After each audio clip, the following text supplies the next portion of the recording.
अस्सलाम वालेकुम, hope you are doing okay. Physics FSC first year का कोर्स हमने स्टार्ट किया हुआ था और इसके हमने चैप्टर नंबर फर्स्ट तो कंप्लीट कर लिया था और चैप्टर नंबर टू हमने जो वेक्टर्स एंड इक्विलिब्रियम है वो हमने स्टार्ट किया हुआ है। सो इसका आज जो हमने टॉपिक करना है उसका नेम है addition of vectors by rectangular components.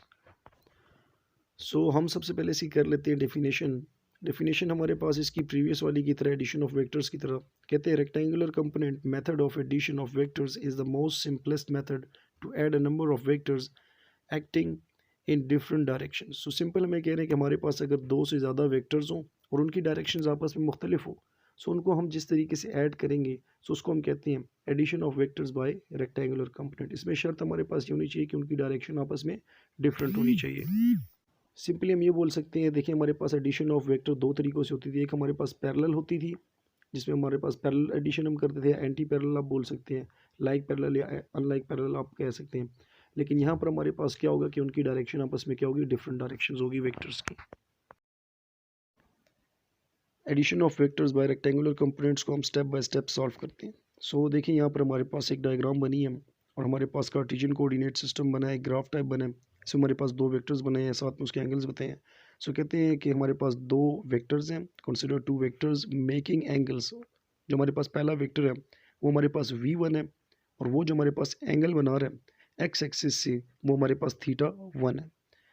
इसी तरीके से हमारे पास जो वेक्टर नंबर टू है वो हम उसको हमने नाम दिया है v2 और वो जो हमारे पास एक्स एक्सिस से एंगल बना रहा है वो हमारे पास है θ2।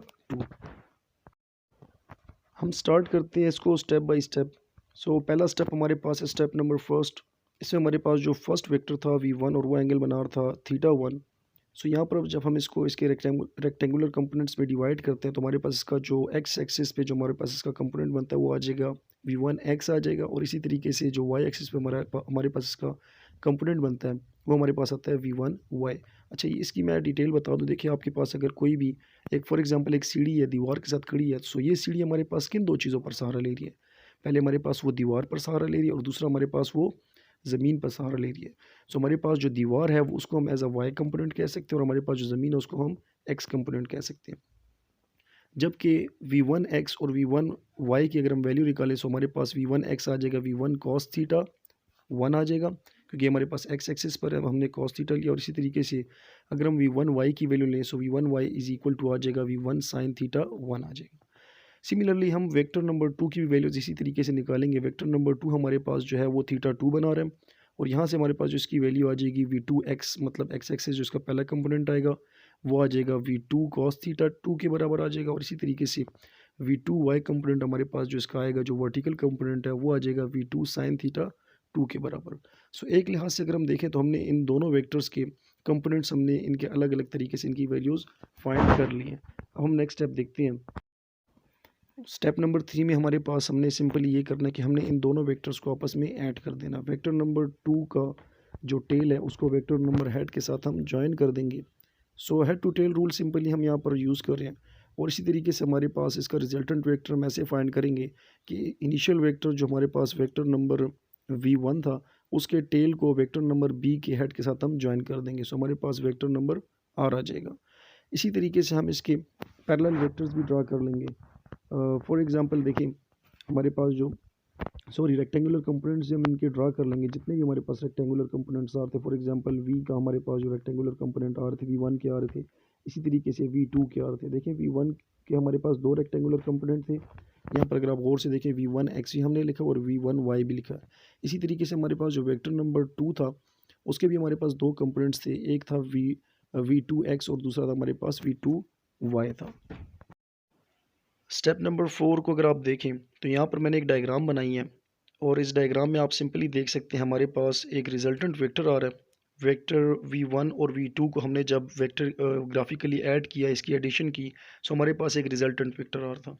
अब रिजल्टेंट वेक्टर के देखें लाजमी बात है हमारे पास दो मेजर कंपोनेंट्स बनेंगे, एक हमारे पास rx होगा और एक हमारे पास ry होगा। rx को हम हॉरिजॉन्टल कंपोनेंट कहते हैं, ry को हम वर्टिकल कंपोनेंट कहेंगे। और इसी तरीके से अगर आप देखें तो यहाँ पर हम सिर्फ और सिर्फ एक्स एक्सिस से जो हमारे पास रिजल्टेंट आ रहा है उसको हम चेक करते हैं कि हमारे पास क्या आ रहा है। हमारे पास यहाँ पर जो ओ डी लाइन है जो कि हॉरिजॉन्टली है, ये हमारे पास बनी हुई है दो लाइन से, एक हमारे पास है ओ सी और प्लस सी डी से मिलकर बनी है। लेकिन यहाँ पर हमारे पास जो सी डी लाइन है, अगर आप देखें इसके पैरेलल लाइन और इस सी की लेंथ की हमारे पास ऊपर एक और लाइन है जो कि हमारे पास है ए ई, और ये हमारे पास हॉरिजॉन्टल कंपोनेंट है वेक्टर नंबर 2 का। सो हम यहाँ पर उसकी वैल्यू पुट कर सकते हैं, हमारे पास अपडेट हो जाएगी, इक्वेशन आ जाएगा o d is equal to o c plus a e. अब यहाँ पर हम ऐसा करते हैं, ओ डी हमारे पास जो लाइन है ये हमारे पास आर का एक्स कंपोनेंट है, और ओ सी हमारे पास है वी वन एक्स है। इसी तरीके से ए ई हमारे पास है V two X component. Simple था हमारे पास, हमने इन दोनों के बीच में एडिशन साइन पुट किया क्योंकि हमारे पास इन दोनों के प्लस से आता है। आर एक्स को हम इसी तरह पुट कर देंगे। अब देखिए हमारे पास जो वी वन एक्स है ये हमारे पास अलोंग द डायरेक्शन ऑफ आई है, और हमारे पास वी टू एक्स आई भी, वी टू एक्स वो भी हमारे पास अलोंग द डायरेक्शन ऑफ आई है। सो हम यहाँ पर इसका वेक्टर बाहर ले लेते हैं, और इसी तरीके से हमारे पास हमने पिछले स्टेप में जैसे कि वैल्यूज़ फाइंड की कि हमारे पास वी वन एक्स की क्या वैल्यू और इसी तरीके से वी टू एक्स की क्या value. So V one X की जो हमारे पास वैल्यू थी वो थी V one cos theta one, plus V two X की हमारे पास वैल्यू है V two cos theta two. ये हमारे पास आ गया सिर्फ और सिर्फ इस वेक्टर आर का एक्स कंपोनेंट आया है। इसके बाद हम करेंगे स्टेप नंबर 5, और स्टेप नंबर 5 में हमारे पास जो वेक्टर का वाई एक्सिस है उसको हम डिटरमाइन करेंगे कि वो हमारे पास किन किन चीज़ों से मिलके बना हुआ है। सो इसी तरह हमारे पास जो वेक्टर आर है इसका जो हमारे पास वर्टिकल कंपोनेंट है उसको हम आर वाई कहेंगे, जबकि आर वाई अगर आप देखें तो ये हमारे पास बराबर है डी और बी के बराबर है, क्योंकि हमारे पास बी और डी हमारे पास इसका वर्टिकल कंपोनेंट है। और बी डी हमारे पास जो वेक्टर है ये हमारे पास दो लाइन से मिलके बना हुआ है, एक हमारे पास है डी ई और दूसरी हमारे पास लाइन है ई बी।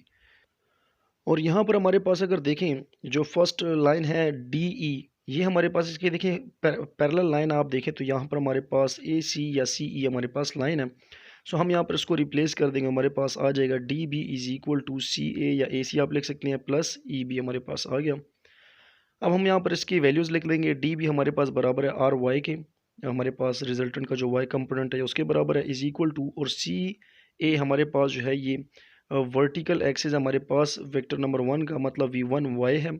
इसी तरीके से हमारे पास जो ई बी है ये हमारे पास वी टू वाई है सिंपली, जबकि दोनों की डायरेक्शन हमारे पास अलोंग द जे डायरेक्शन है मतलब वर्टिकल कंपोनेंट की तरफ है।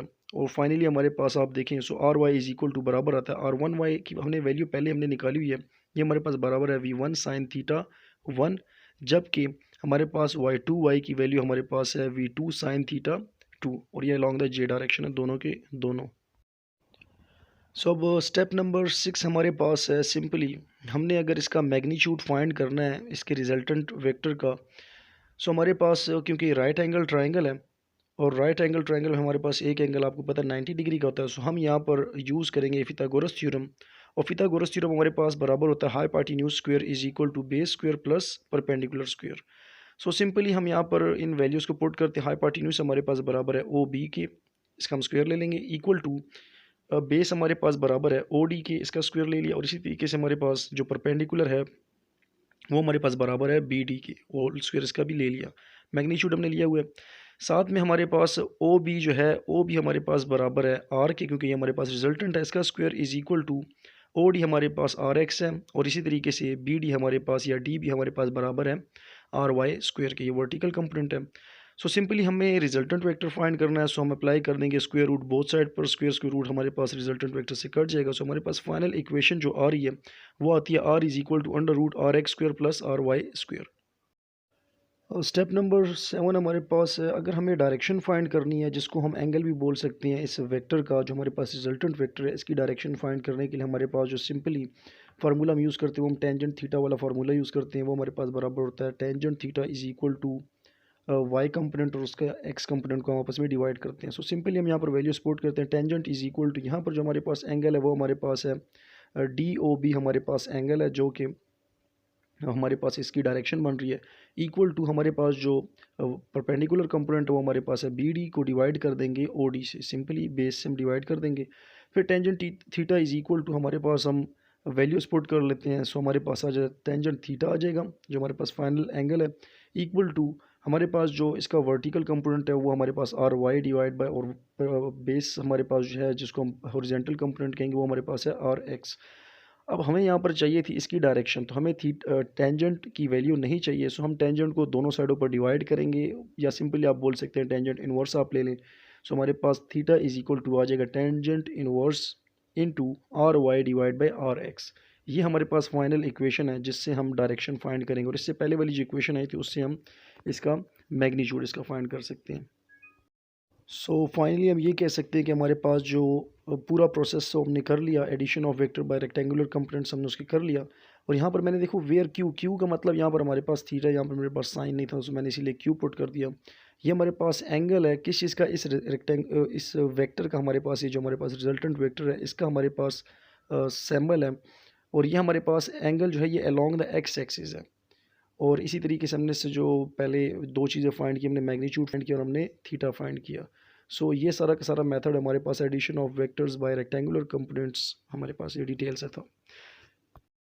आज का टॉपिक हमने लिया था फिज़िक्स फर्स्ट एफएससी से हमने लिया था, और ये हमारे पास था ऑल बोर्ड से रिलेटेड। और इसमें हमने चैप्टर नंबर 2 का एक टॉपिक, जिसका चैप्टर का नेम था हमारे पास वेक्टर्स एंड इक्विलिब्रियम, और टॉपिक नंबर हमारे पास था 2.6, और टॉपिक का नेम था हमारे पास addition of vectors by rectangular components.